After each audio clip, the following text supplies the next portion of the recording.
ഇത്രയും നാളത്തെ പ്രണവ് പ്രവീൺ വീഡിയോയിൽ നിന്നും ഏറ്റവും റീച്ചുള്ള 2 വീഡിയോകൾ അത് രണ്ടുപേരും ഇപ്പോൾ ഡിലീറ്റ് ചെയ്തിരിക്കുകയാണ്. ഏകദേശം 4 മില്യൺ വ്യൂവേഴ്സുള്ള പ്രവീണിൻ്റെ എക്സ്പ്ലനേഷൻ വീഡിയോയും 6 മില്യണോളം വ്യൂസുള്ള അൺമാസ്കിംഗ് വീഡിയോ ആണ് ഇപ്പോൾ ഡിലീറ്റ് ചെയ്തിരിക്കുന്നത്. തങ്ങളുടെ ഭാഗം ന്യായീകരിച്ചുകൊണ്ടുള്ള അച്ഛനെയോ അമ്മയെയോ ഉൾപ്പെടുത്തിക്കൊണ്ടുള്ള വീഡിയോയും ഇപ്പോൾ ഡിലീറ്റ് ചെയ്തു.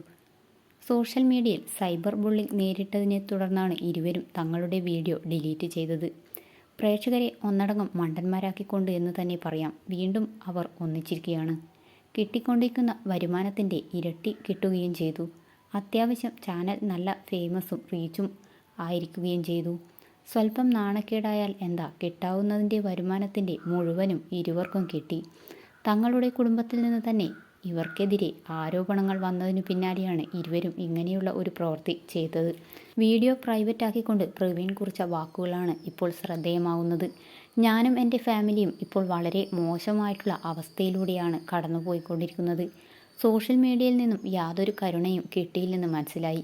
നിലവിലുള്ള പ്രശ്നത്തെ റീച്ചിനു വേണ്ടി വളച്ചൊടിച്ചു വേറെ രീതിയിൽ സൈബർ ബുള്ളിംഗ് നടത്തുന്ന ഞാൻ അൺമാസ്കിംഗ് വീഡിയോ ഇട്ടിട്ടും എൻ്റെ വൈഫിനെതിരെ സൈബർ ബുള്ളിംഗ് നടന്നുകൊണ്ടിരിക്കുകയാണ്. പക്ഷേ ഇപ്പോഴുള്ള അവസ്ഥ അതിലും ക്രൂഷ്യൽ ആണ്. ഇതിൻ്റെ പേരിൽ എൻ്റെ ഫാമിലിയിൽ ലോസ് എന്തെങ്കിലും സംഭവിച്ചാൽ അതിൻ്റെ നഷ്ടവും എനിക്ക് തന്നെയാണ്. അതുകൊണ്ട് തന്നെ ആ വീഡിയോ ഞാൻ പ്രൈവറ്റ് ആക്കുന്നു. ഇങ്ങനെയാണ് പ്രവീൺ തൻ്റെ ഇൻസ്റ്റാഗ്രാമിൽ കുറിച്ചത്. വീഡിയോ കണ്ടു നിന്നവരും ഇതേക്കുറിച്ച് സംസാരിച്ചവരും അഭിപ്രായങ്ങൾ പറഞ്ഞവരും മണ്ടന്മാരാക്കിക്കൊണ്ടായിരുന്നു പ്രവീണിൻ്റെയും പ്രണവിൻ്റെയും ഇങ്ങനെ ഒരു പ്രവൃത്തി. നല്ലൊരു റീച്ചിൽ പോയിക്കൊണ്ടിരിക്കുന്ന ഒരു ഫാമിലി അത്യാവശ്യം നല്ല വരുമാനം യൂട്യൂബിലൂടെയും മറ്റു പ്രൊമോഷനിലൂടെയും കിട്ടിക്കൊണ്ടിരുന്നു. ഇനി പണ്ടത്തെ നിലയ്ക്ക് ഈ ഒരു വ്ളോഗ് ചാനൽ പോകുമെന്ന് കരുതുന്നില്ല.